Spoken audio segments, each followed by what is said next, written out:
Part 11, May 1976. "Help!" James squeaks in terror. "Good morning, birthday boy," Sirius coos, and kisses him soundly and very sloppily on the mouth. "Who's my all-grown-up little cabbage? Who's he then?" "I am no one's cabbage before 10 in the morning," James says, trying to decipher through the haze of sleep which way is up and which way is escape. "Get off my legs! Ah, you weigh a ton!" "You are so ungrateful," Sirius pouts, sitting up and thereby putting all his weight on James's knees. "I got you a present." "Is it a kiss?" James asks warily. "Do you want it to be?" Sirius flutters his eyelashes. "How about we up the ante to a blowjob?" James suggests, giving up. "As is actually customary. Have you already eaten breakfast? There's jam on your nose." "Oh, sweetheart, you always notice the little things about me," Sirius says. He runs his fingers over James's chest in a way that might be called seductive if it weren't so sticky. "That must be why this marriage has lasted so long. 6 bloody years. Kill me. Anyway, no, it isn't sexual favors. I'm not in the mood with the new baby and all. It's this." He shoves a very messily wrapped parcel at James, then sits back on his heels, his extremely grubby boots still tangled in James's sheets, and regards him with those expectant, eager puppy eyes. "Open it, open it, open it." And it must be admitted that Sirius does always give the best presents. "So what do you say?" Sirius beams. "Who's your keeper, eh? James begins to grin, pushing his hair out of his eyes and groping with his free hand for his glasses. "Are you speechless? You'd better be speechless. Give Daddy a good fish mouth. That's a good birthday boy." "Gillyweed," James says. "Sirius, where did you get this much gillyweed?" Sirius shrugs. "Grew it myself." He wiggles his fingers before him. Green fingers, all of them, not just the thumbs. "Don't look so horrified." He brings his forehead to James's, eyes dark and cheerful and oddly ominous. "You will never know my secrets, Mr. Potter. Simply rejoice in the results." "No rejoicing until after classes," James insists, but his heart isn't in it. "This must have cost a fortune." 16th birthdays only happen once." Sirius flings himself back against the bed. Even his eyes are grinning ear to ear, which James thinks, as he shoves his glasses onto his nose, is hard as hell to accomplish. Celebrations are an important time in a young man's life that he will never remember ever the morning after. James stares down at the gillyweed and the thin rolling paper on his lap and says nothing. "Oh, come on," Sirius groans. "Don't tell me all you wanted for Christmas was your 2 front teeth." "Lily," James sighs. "Well, I couldn't very well wrap her up and have you smoke her," Sirius mutters. "You're just going to have to make do with gillyweed and gillyweed-induced mistakes, whether you like it or not. You will have fun." Sirius pulls himself upright to jab one pointy, meaningful finger into James's chest. "Whether you like it or not. But," he adds, cheerful again, "you will like it. Trust me." "That," James says, "is the most ridiculous demand you have ever made of me. You're going to have a fantastic birthday."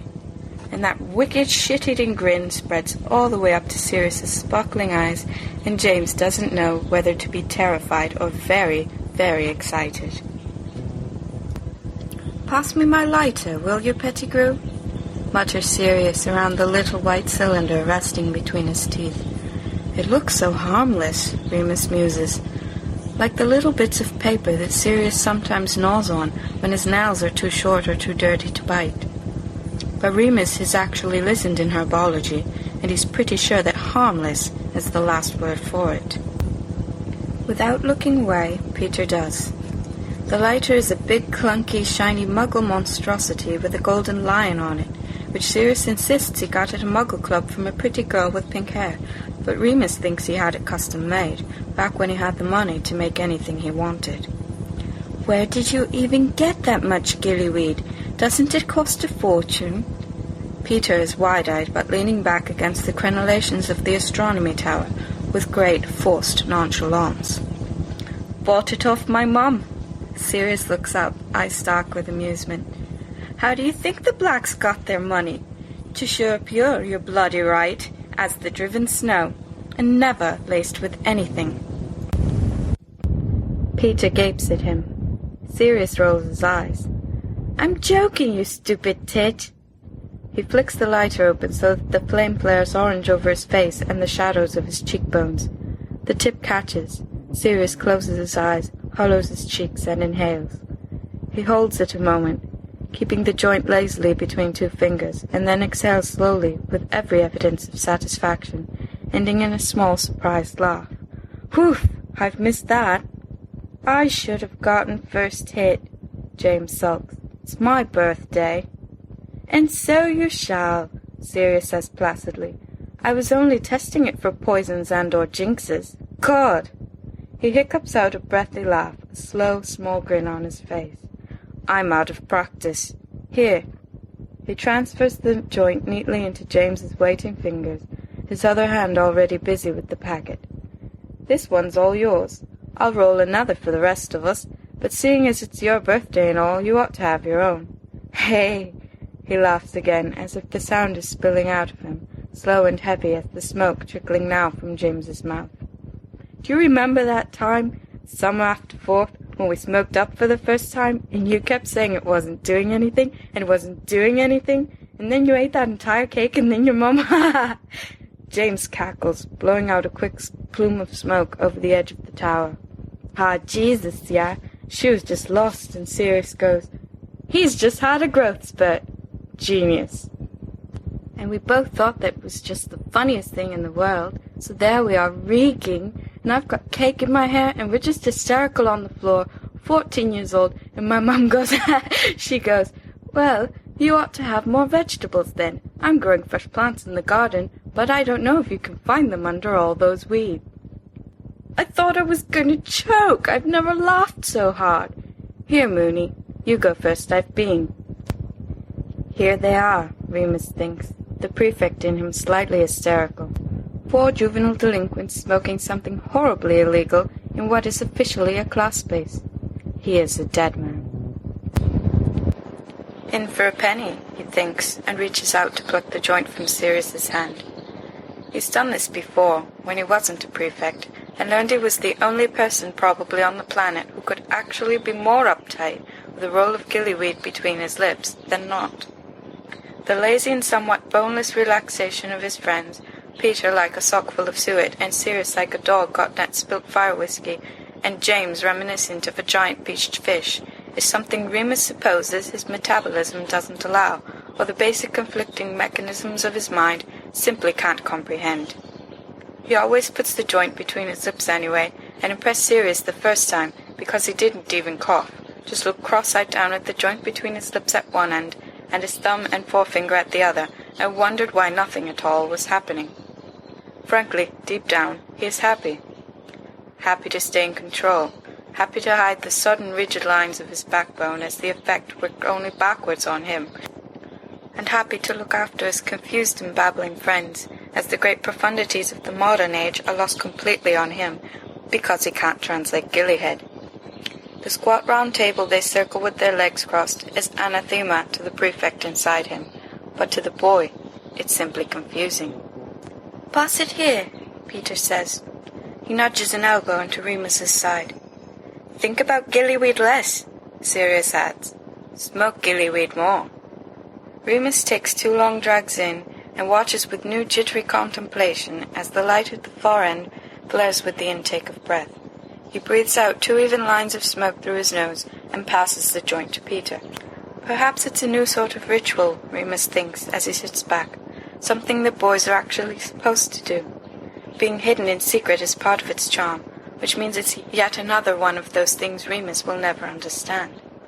You're still thinking, Sirius says. He wags a finger under Remus's nose, admonishing, Stop that! Here, have another. Remus says. He gets the feeling gillyweed etiquette is also lost on him, forever and ever and apace. Thanks. Sirius rolls his eyes. James has started to laugh on Remus's right, and Peter, on Remus's left, has a wide-eyed, glassy look of intense godliness. Across the table, Sirius has rolled a fourth and final joint, one for each of them, and gillyweed to spare for the birthday boy if he'll have another. Sirius blows smoke in a long stream across the table into Remus's eyes. "That's right," Sirius says. He points at Remus with a lazy finger, direction cockeyed. "You! It's going to be a long night." Have you ever thought, like, if you looked really close up at someone's skin, you could, see their molecules buzzing around, Because there's all that empty space, but it's not like you can see that. You'd have to be way close up, Can someone put that record on? What record, Sirius? That makes no sense. The Muggle one, the Bob Wasface, Dickens, Scrooge, Marley. It's right there, just... I can't reach it. No, man, you're not listening. I don't mean they're literal molecules. I mean the things that, make you up. Do you see it? It's by your foot. Mooney's literal molecules are by his foot. I don't think he was saying that, Peter. No, I get it. I see your molecules, Sirius. You have a lot of molecules, mate. Whoa. Ta, Pete. See, the man knows what he's talking about. Look, if you can't find it, just put on another one. I'm not that picky right now. There's that Indian bloke and 4 Nancy's Evans likes. What's the matter, birthday boy? You're awfully quiet. Do you need another? I just keep thinking about her hair. You said you wanted the Bob Wasface, so I'm trying to find you the Bob Wasface. Besides, I like the Beatles. Lily liked the Beatles. Said I looked like that poor one. Funny hair they had. I just keep thinking about her hair. It's just hair, mate. Look on the bright side. See how many stars there are. Go on, look up. Yeah, oh, you're right. There's loads. Makes you feel a bit like your problems aren't that important, really. Compared to, a star's problems. Got it in one, that's my boy. It's just that Lily, she's like a star, Sirius, all twinkly and... Stars don't throw grapefruit juice in your face, Prongzy, even metaphorically. Look up again, there. That's beauty, man. Well, they're pretty stars. What? Oh, nothing. I just thought of a joke. I just keep thinking about her hair. Stars aren't all soft and orange and tickly when you touch them. How do you know? Actually, they're burning balls of gas, so I doubt they'd be tickly. Stars can be anything you want them to be, mate. They're yours. All yours. If you just look at them long enough. No, they can't, Sirius. They're always going to be hydrogen. Oh, never mind. It's metaphorical. You have no soul, poetry or whatever, Prongs. What? Your face, man, your face, I Stop laughing, you immature little tosser. It's that the pangs of... Oh, God, I can't believe myself. It is pretty funny, isn't it? Oh, stop it, I can't breathe. Oh, Jesus, What's so funny? I don't know, well, they're laughing. Oh, there's that joke again. I just keep thinking about her hair. I mean, do you listen to what you... Ow, that hurt. My love for her. Is it like stars? Is your love a burning ball of hydrogen? Hydrogen? Is your love gassy? Is anything about James not gassy? Ow, fuck you! What I like about smoking is how you feel all floaty and like you're going up. Close your eyes. I feel like I'm going up. Pete. What? Look. Just don't tell everyone how high you are. It's stupid. Because nothing else about this conversation has been stupid. Thank God you're here to keep our standards up. Oh God, listen to the prefect. Why don't you go tell on us if you're just going to lord your metabolism over everyone? Shit, that's the funniest word. Metabolism. Metabolisme. You know what I really liked about her? She had the cutest little bones under her wrists, like little, very small bones. Did you like that more than... Oh, wait, it's coming to me. Right, there we go, got it. Say, her breasts. That's what... Serious. Her nipples? Nipples? Ha! Nipples. I was talking about her wrists. She has such lovely little wrists and fingers. My God, man, you never saw her tits. That isn't... You never touched them, did you? Ha ha! My metabolism isn't something I can control, you know. Shut up about your metabolism. We're talking about Evans's breasts. Did you ever see them? Were they wrong? Were they pointy? Did they have delicate bones? Breasts don't have... Were they like two twin stars winking at you from the great beyond? What kind of fucked up breasts have you been looking at? I was being poetic. Wormtail's seen loads of tits. Not all at once, obviously. Oh, come on, we've all seen 'em. Who here has actually touched anyone's breasts? I know all about Sirius's. Sirius, have you got breasts? No, sort of, no. He knows about every girl who I've been out with is what he means. He keeps track, because he's jealous, aren't you? No, I know about them all because he tells me every bloody day, like I haven't heard about him and Alice Pruitt in the broom shed 7 million bloody times. She's got huge ones. Is that your type, Petey? You know what's funny about breasts? You get two kinds, water breasts and pudding breasts. Oh, Christ. Schmoony, let the rat speak. No, I mean it. It makes sense. Like, tits basically feel like they've got water in, or like they've got pudding. I don't care how big they are, but I think pudding is better. I don't even know what to say. So which was Evans, Jamesy? Water or pudding? Pudding made with water? Shut up, all of you. We're not having this conversation. I didn't like her for her breasts. I mean, I liked them very much, but you went and you had feelings for her, didn't you? Her and her wrist bones and her hair you can't stop thinking about. What about her molecules? Did you ever get so close to her skin you could see her molecules? She had lovely molecules.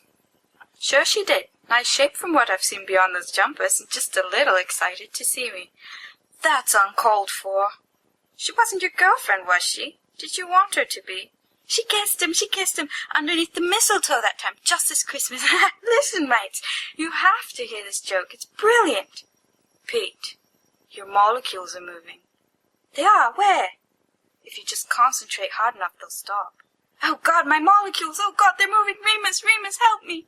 Sorry, Peter. I think you can handle that on your own. It was the mistletoe for Merlin's sake. Are you ever going to let me live that down? Well, what do you think about her molecules, Remus? Her molecules being used here for some sort of oblique reference to Lily's... Her tits, man. What do you think of them? Ow, stop hitting me! Have another hit yourself. I've never looked at them. Good man. Prefect. She used to play with my hair. I fucking love it when girls play with my hair. Get her nails right into my scalp. Why? Does it save you the effort of playing with it yourself? Ha ha! I'll play with your hair if you like. Thanks, Pettigrew, I'll pass. Oh-ho! You see? The mistletoe never lies. Remus, look! True romance, blooming right under our very noses. Two marauders kept apart by the forces of... Force. What was I talking about? James and Peter and their doomed love affair. You're both getting such a thumping once I remember how to move my arms. You know what? I'm just glad I got to kiss her. That's practically Tennyson, you know. 'Tis better to have loved and lost and all that. I fucking love this song. Everyone shut up. Listen to this song. Is this love, is this love, is this love, is this love that I'm feeling? No, I think that's gillyweed, actually. I'll feel you. All right, who said that? Peter's brow furrows in concentration, following the shadows over the ceiling. Some time earlier, James decided he hated the stars but liked very much the ceiling, and flung himself onto his back. Peter, who understood that James was talented and had a nice head of hair and was really funny and had good cheekbones and was the perfect role model, did the same. The ceiling, James sighs. I like the ceiling. It doesn't twinkle. It's not beautiful or far away. It's not going to up and dump you one day because it thinks you pulled a prank on Severus Bloody Snape.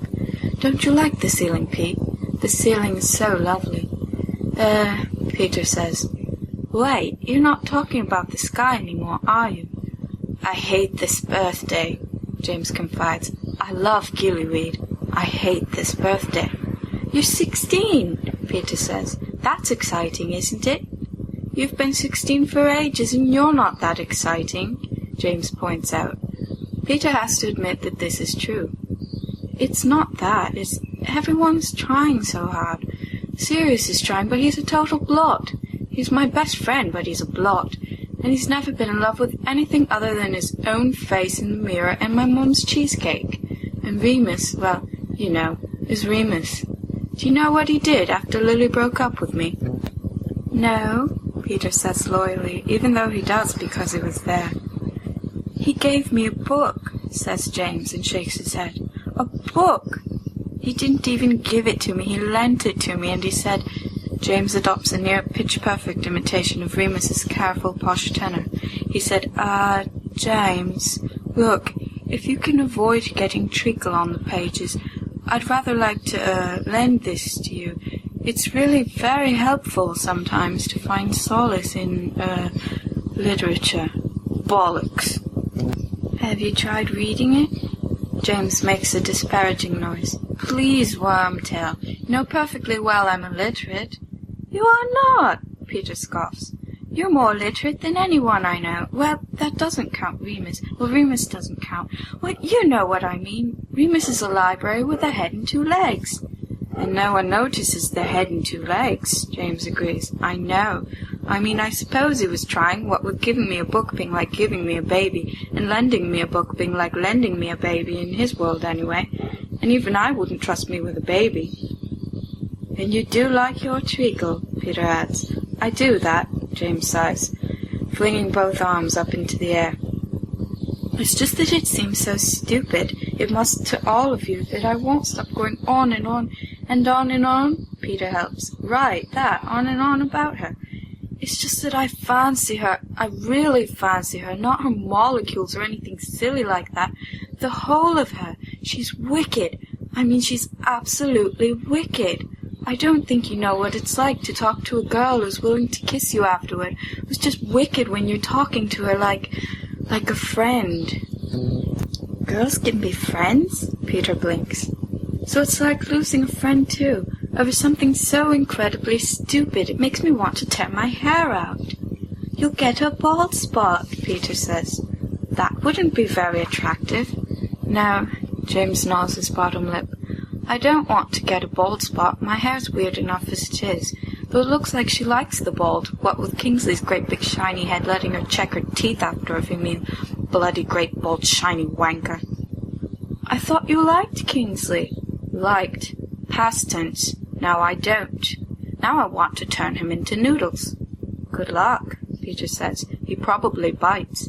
Through bone. Anyway, she's not even dating him.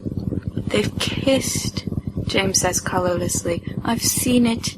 I saw it today, actually, which is a major part of why this, through no fault of anyone's but my own, is the most terrible birthday ever, and I can't even be angry about it because I can't feel my legs. Where the hell is Sirius? He should be hearing about this. He didn't want to leave the stars, Peter says. You remember, he got very forceful. Right, James breathes. For a moment he just lies there, one brown arm thrown over his chest, looking limp and helpless. As Peter stares at him, he gets the strange, almost protective urge to put his head on James's stomach. And so he does, because he's very high. Oof, James groans. Pete, Christ, your head is like a lead weight. That can't possibly be the brains. What are you wearing in your hair? I used, some of your Sleek Easy. Why? I mean, it was just lying around and wanted to see what it would look like, but wait a minute. It's the brains, too. Oof, James repeats. You're high. That's why you're doing this, yes? Your stomach is soft like a pillow is soft, Peter sighs. Good man, Pete, James says and pats his head. Good heavy-headed man.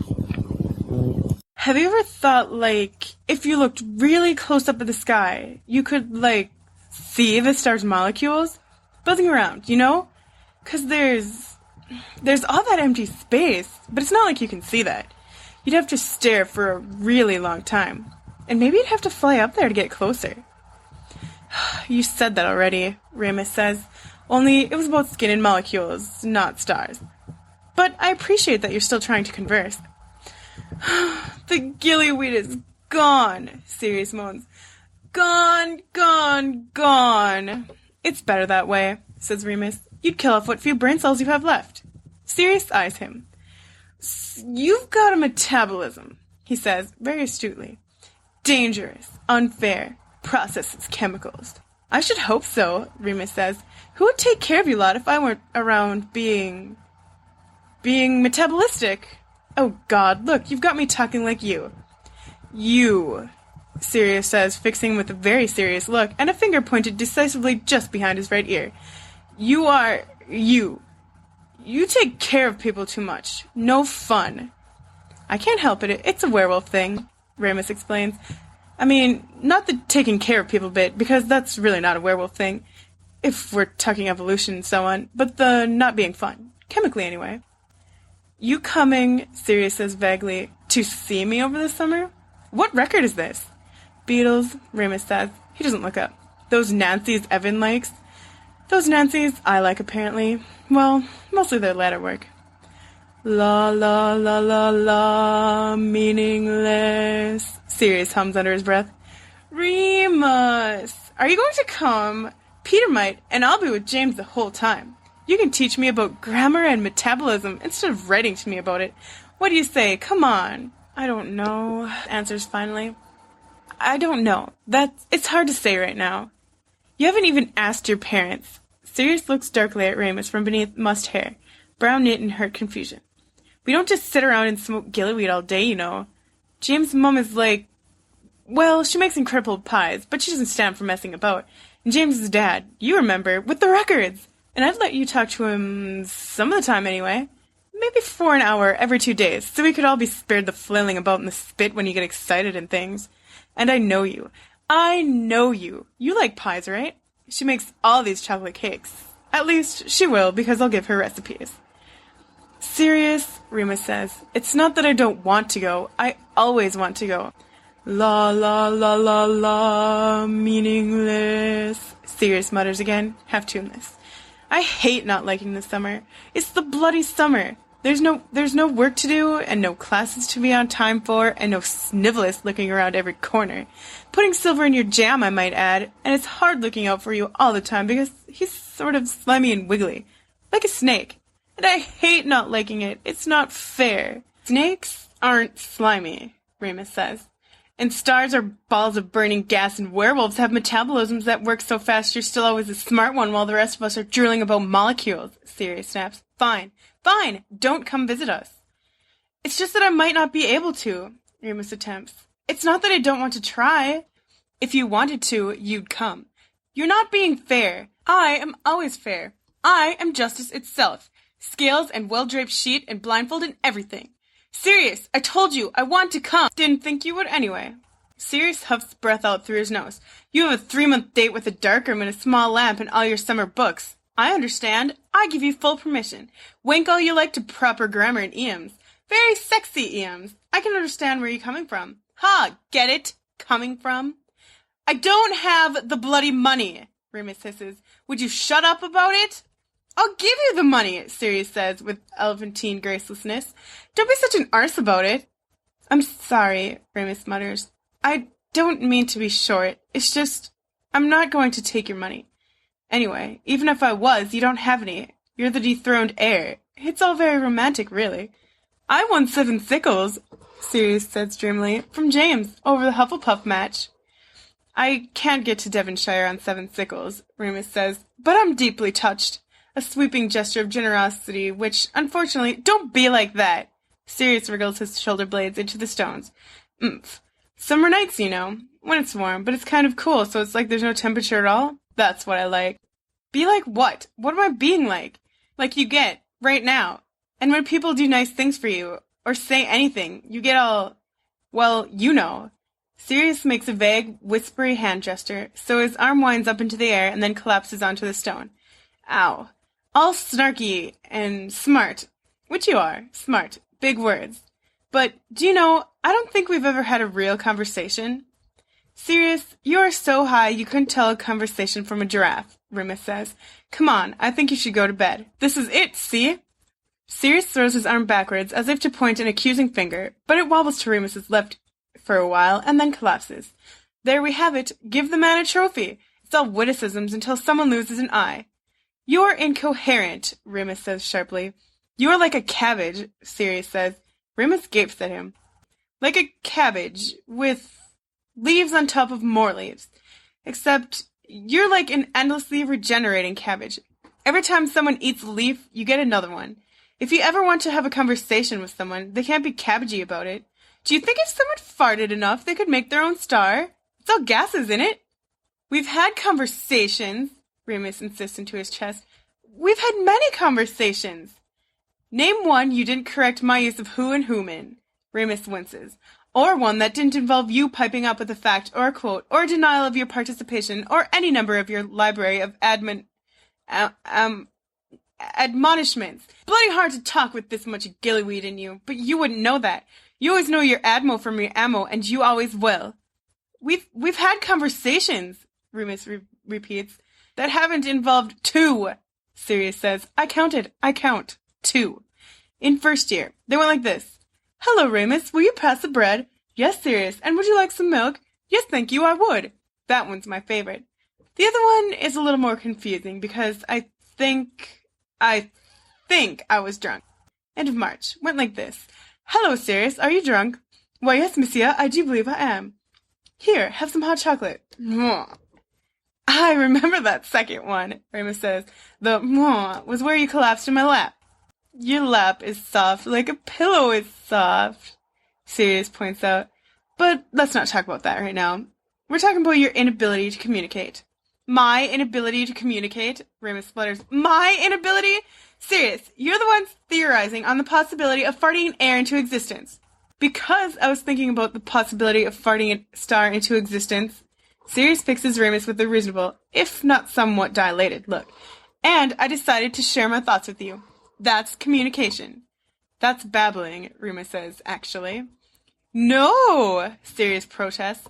You think it's babbling because your thoughts are for thinking. Of course, Remus says, thoughts are not for thinking. My God, your insight is blinding. You think, Sirius struggles on, arching his back to stretch. You think thoughts are just for your thinking. Very selfish, really. Swimming into visibility somewhere around his pupils is Remus. But Remus keeps sort of drifting away every time he tries to focus in on him, and everything seems sort of soft and distant, and Sirius absently scratches the inside of his thigh and watches the stars whirl in circles overhead because it is much easier than watching Remus drift off. I don't feel the need to share every inane little detail that drifts into my fevered brain, if that's what you mean, Remus says eventually. Sirius rolls over to look at him. It is difficult to quite get him to stay in a reliable field of view, so Sirius leans in to see better. His sweater is very green, and Sirius tells him so. Thank you, Remus says. Why is your nose in my stomach? I like it. Your sweater, not your stomach. Green's my favorite color. Look, I'm cuddly. You've got your metabolism, and I've got my need to be petted. We've all got our... French should scratch my back. I'll scratch yours sort of thing. You called me a cabbage. In French, that's a very common endearment, Sirius says knowledgeably. Mon pichu and all that. Did your governess call you a cabbage? Is this some sort of childhood trauma thing? No, my governess called me so enfant satanique. I could have been a cabbagey sort of satanique, I suppose. Do you speak French? Not very well. That sort of self-deprecating laugh. I tried to, so I could read Voltaire and all that. But I got all mixed up with German in my head, and then Sirius has already forgotten what they were talking about and considers the thing closest to his eye. Rocks. People build things out of rocks, towers and that sort of thing. But a rock never says, I should like to be part of a tower, does it? No, it's just a rock. Rocks can't talk. How many rocks would have liked to be something else, like a huge statue of Buddha, or a little something else made of rock? Or nothing at all, maybe just a rock on a riverbank or something, gathering mud. Maybe it's no better than slavery. He does not realize that he has said any of this aloud until Remus says, maybe. That might have been babbling, Sirius admits. But it was also charming and endearing, and you liked it. But I could never do it, Remus says. That's not what I do. So, Sirius rolls against Remus's legs, shifting to peer up at him. Were there any grammatical errors in my thoughts on rocks? I wasn't paying attention to the grammar. I was too busy being horrified, in general, at the basic premise. Remus smiles fondly. It was a very philosophical moment for you, Sirius. It's too bad you won't remember any of it. I'm trying to talk to you, Sirius insists. I could have sworn you were trying to chew my sweater. Remus pats his head. Do you like behind your ears? Scratching. Or just sort of, slow motions. Oh, this is my happy place, Sirius sighs. Remus runs his fingers over his scalp, idle motions, feeling stupid and un-boys club inside. He's always felt stupid and un-boys club, especially in the face of Sirius Black, who might as well have been a founding father of the boys club dynamic, and James Potter, who might as well be the very first vice president, and Peter Pettigrew, who might as well wear a boys club sign around his boys club neck. Remus doesn't always mean to correct Sirius's grammar. It's a losing battle in any case, but sometimes it just comes out, like frogs or pearls from a fairy tale. Remus shakes his head. You should think out loud, Sirius suggests. Do you know that? Then maybe one day your brain won't explode, and I think you'd like that. Not making a mess for the house elves to clean up. Not getting your knickers dirty. No getting any brain on your hair. I don't always mean to correct your grammar, Remus says sheepishly. Your grammar is actually very good. Better than you allow it to be often, and so I'm always trying to bring out the little Lord Fauntleroy in you. It's silly, really. Sirius looks serious for a moment. Well, all right. That makes sense. But what are your thoughts on rocks? They're rocks, Remus replies. They don't feel anything. They are perhaps the most inert things on the planet. They don't care. Sirius pets a rock next to his head. It's all right, baby. He doesn't mean it. He's just got to remember all up his arse. I do not, Remus protests. I'm sorry, Sirius says. He hasn't. I didn't mean a word. Don't stop. My ears get lonely. He grabs Remus's wrist and tugs it back to his head, staring at Remus. Or, at least, sort of at Remus, with huge reproachful eyes. You can't start and then stop. Do right at the back of my neck. Here? Remus attempts, rather awkwardly, screeching just to the place where Sirius's spine ends, just under the loose collar of his shirt. Sirius makes a low, pleased noise deep down in his throat and rolls his head back on his shoulder, digging his skin against Remus's fingers. Yeah. It's not as good as a girl because you haven't got nails, but just put your back into it, right? This is alarming, Remus says, because it is. Sirius's eyes are lidded and dark, a little half-smile on his face, and his body heavy with narcotic-induced relaxation. I know you too well. We'll have tonight, and then you'll never flew me. Just don't stop, Sirius moans in exasperation, and butts his head into Remus's diaphragm. Look, just do it like giving someone a shampoo. I've never shampooed anyone, Remus mumbles, but gamely tries anyway. Sirius fairly melts. Oh, God, you have the most enormous hands! Freakishly enormous! Does that ever... yeah. You are a god, Mooney. A god among men. Oh, I love drugs. I want to live in an opium den. Oh, an opium den with scalp massages. Oh, right there, yes. I feel I ought to be wearing gloves, Remus says. Who knows what other unprofessional scritchers you've gotten your head rubs from? Nobody ever rubs my head, Sirius sighs. Well, not this head. That's enough! Remus runs his thumb under the back of Sirius's ear. Opium dens don't have scalp massages. I'll invent one that does, Sirius groans. Necessity being the father of head rubs. You were so close, Remus says. So close. Is that what you're thinking right now? Oh, look at silly Schmear Schmack. Had too much gillyweed and now all he wants in his schmilly little schmife is a head rub and he's happy. Were you thinking in that tone of voice too? Because I thought that was a stunning imitation of your dulcet reprobation. Sirius makes a grumbly sound deep in his throat. Well, you can think it all you like. Just don't stop. I'm not stopping. And I'm not thinking that. And I don't sound like that. And don't mock the hand that scritches you. You are out of it. Stop looking so fond of me then. I'll get the wrong idea. Sirius presses into Remus's leg, nosing his hip. Oh, this is good. Oh, yes, this is very good. It's positively pornographic, Remus mumbles. That's what it is. You're such a prude, Sirius murmurs. We're both fully clothed, and no one is going to wake up with a bun in the oven. Unless there are buns at breakfast, in which case the house elves will deal with it, not you. Don't think I won't eat the buns, Remus says. Don't think I won't eat your buns for this. Naughty, Sirius growls. And God, your fingers! Do you have any idea how long your fingers are? And agile! The rocks forgive you! I forgive you! What are you thinking now? Your hair feels nicer than it looks, Remus says. It's not the only part that does, Sirius leers, and then reconsiders. Actually, I think I mostly look pretty nice too. What do you mean nicer than it looks? Does it look bad? I refuse to discuss this with you, Remus says. No, we're practicing. You're saying what you think, as you think it. It's practice, so go on. To the left. Oh, yes. Do you mean, Remus starts, adjusting his fingers, do you mean that you want me to go on one of those insane stream of consciousness monologues like you do, where you completely refuse to filter out things that don't make sense, or are completely unrelated, or are deeply, deeply wrong? Yes, Sirius says serenely. That's exactly what I mean. So, go. I can't just go. Why not? You're having thoughts, aren't you? Sirius reaches up to curl Remus's tie around his fingers and tug absently on it. All right. I'm thinking, why did I leave my tie on when, A, it's very hot and very late, so it's either too late or too early to be dressed, and B, I know Sirius Black cannot keep his hands off brightly colored objects when he becomes affected by substances in any way, because he has no attention span and the self-control of a mad toddler. It is because you are a prefect, I suspect. Propriety at all times. Ties. And, alright, I'm thinking about how stupid this is, Sirius. I'm sorry. I can't help it. It can't be done. I did try. Sirius shrugs, so the points on his shoulder blades dig rather painfully into Remus's thigh. You made an effort. It's no good. You're cabbage through and through. Remus considers this. He considers Sirius, sprawled boneless across his lap, his heather wild hair tangled in Remus's fingers, and the look of dopey contentment on his face. He considers Sirius's very poor analogies, and his random grammar, and his chronic verbal diarrhea, and his tendency to trample mindlessly on delicate situations. I'm thinking about records, he says at length. Sirius stills for a moment under his fingers, then relaxes again, arching like a cat into Remus's touch. I'm thinking about this song. The record, truthfully, has changed itself, and is spinning back about the second disc. Listen to the pretty sound of music as she flies.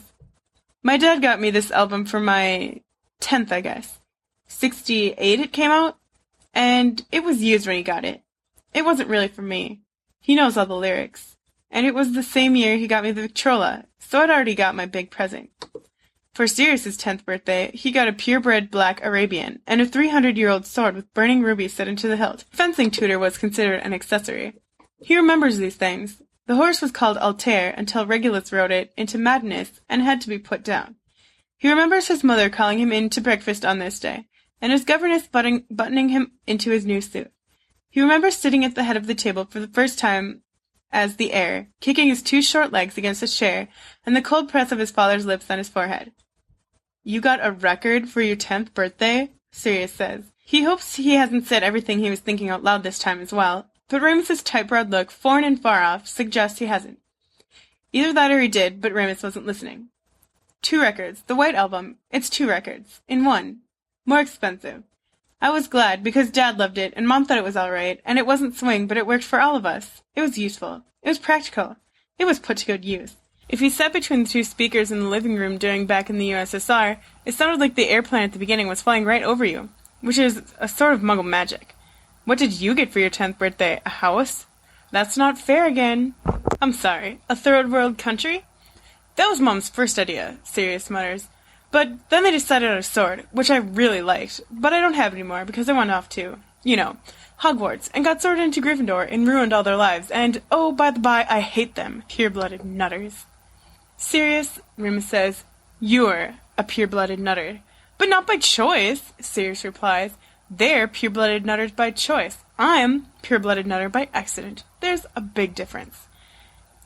Have you ever sat between the speakers and listened to the flame fly overhead? Remus asks, sensing the delicacy of the topic, and knowing from the storm clouds in Sirius's eyes he's gone too far. It's really nice, especially if you're alone and the record is just slightly scratchy from use. It sounds real, but then again it doesn't. But it does go overhead. I love gillyweed, Sirius says. I think your werewolf metabolism isn't all you promised me it would be, Pudding. I'm not talking about farting out stars or rocks having feelings, Remus protests. I'm talking about experiences in my life that meant something. That's what you want to talk about? Sirius reaches behind his head, picks Remus's hand up, and moves it to a lonelier spot. That right there. Perfect. What were you saying? Oh, right. Moments. Life. Meaning. Most people don't think about that stuff, Remus. No, they don't. It's why I keep my mouth shut most of the time. That, and I enjoy your monologues on the cabbage, and your tangents about molecules, and your ability to speak for 12 minutes without pause about the virtues of a really good banana.